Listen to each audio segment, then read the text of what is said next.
Sebagai langkah mitigasi kepadatan arus lalu lintas selama masa mudik Lebaran, Korlantas Polri telah memberlakukan rekayasa lalu lintas one way nasional yang diawali dengan flag off oleh Wakapolri Komjen Pol Ahmad Doviri.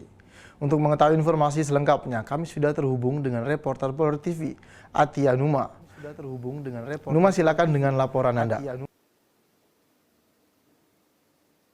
Baik, Noldi, pada hari ini, tepatnya Jumat 28 Maret 2025, yaitu 3 hari menuju Hari Raya Idul Fitri 1446 Hijriah, di mana hingga hari ini kepadatan arus mudik Lebaran 2025 sudah semakin meningkat dari hari ke hari.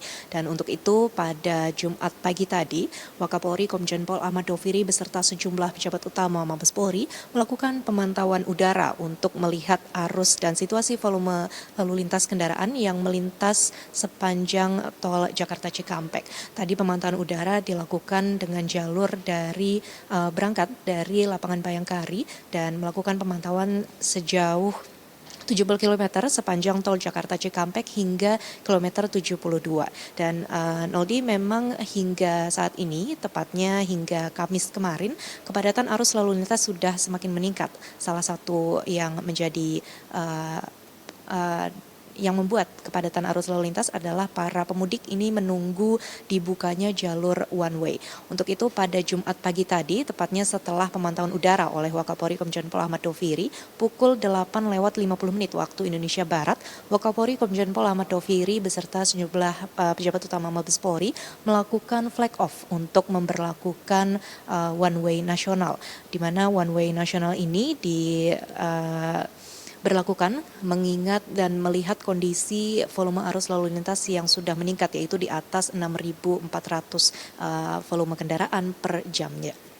Untuk itu pemirsa, tadi flag off pemberlakuan one way nasional dilakukan di kilometer 71 bersama dengan Wakapolri Komjen Pol Ahmad Doviri, dan pemberlakuan ini sebetulnya dilakukan lebih awal, lebih dini dari prediksi sebelumnya, mengingat memang kondisi arus lalu lintas sudah semakin memadat.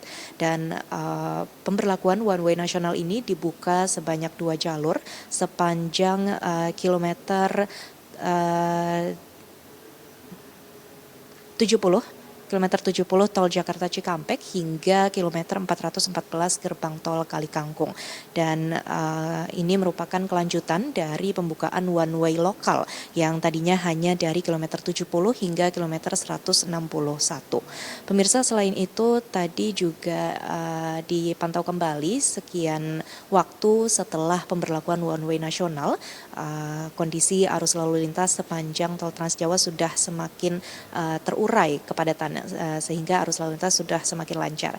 Dan update pada sore hari ini tepatnya pukul 17:47 waktu Indonesia Barat, di mana di sekitar kilometer 29 ini sedang terjadi hujan deras dan cuaca yang cukup gelap, sehingga pemberlakuan sejumlah titik kontraflow sedang diberhentikan, tepatnya di sepanjang kilometer 47 hingga kilometer 70 arah Trans Jawa. Hal ini akan dipantau kembali jika cuaca sudah semakin membaik, maka jalur kontraflow sepanjang kilometer 47 hingga kilometer 70 akan kembali dibuka. Pemirsa, selain itu tadi juga Polri mengingatkan bahwa penerapan one way nasional ini bersifat tentatif. Artinya jika melihat beberapa hari ke depan, apabila arus lalu lintas sudah semakin terurai kepadatannya dan membaik, maka jalur kontraflow ini ada kemungkinan akan dihentikan. Selain itu, selain pemberlakuan one way nasional, Polri juga melakukan antisipasi dengan memberlakukan sistem kontraflow, di mana sistem kontraflow tadi juga sudah dibuka sebanyak 2 jalur sejak kemarin, mengingat memang kepadatan arus lalu lintas sudah semakin meningkat. Selain itu, Polri juga memberlakukan sistem ganjil genap serta membuka peraturan untuk membatasi lewatnya kendaraan sumbu roda 3 atau kendaraan truk pengangkutan barang. Hal ini dilakukan untuk memastikan kelancaran serta kenyamanan para pemudik yang membawa kendaraan melintasi jalur tol Trans Jawa. Pemirsa, puncak arus mudik diperkirakan akan terjadi mulai malam nanti, yaitu 28 Maret dan diprediksi akan terjadi hingga 30 Maret mendatang. Untuk itu Polri terus melakukan pengamanan dan juga pemantauan lalu lintas untuk memastikan kondisi arus lalu lintas tetap bisa teratur dan tidak terjadi kemacetan yang parah. Selain itu, pemirsa, Polri juga menyediakan ribuan posko pelayanan terpadu di sepanjang jalur tol dan rest area. Begitu pula dengan penempatan berbagai titik personel gabungan untuk memastikan perjalanan mudik masyarakat tetap aman dan nyaman. Sekian informasi yang dapat kami sampaikan, kembali ke studio. Terima kasih Numa atas laporan Anda. Selamat kembali bertugas.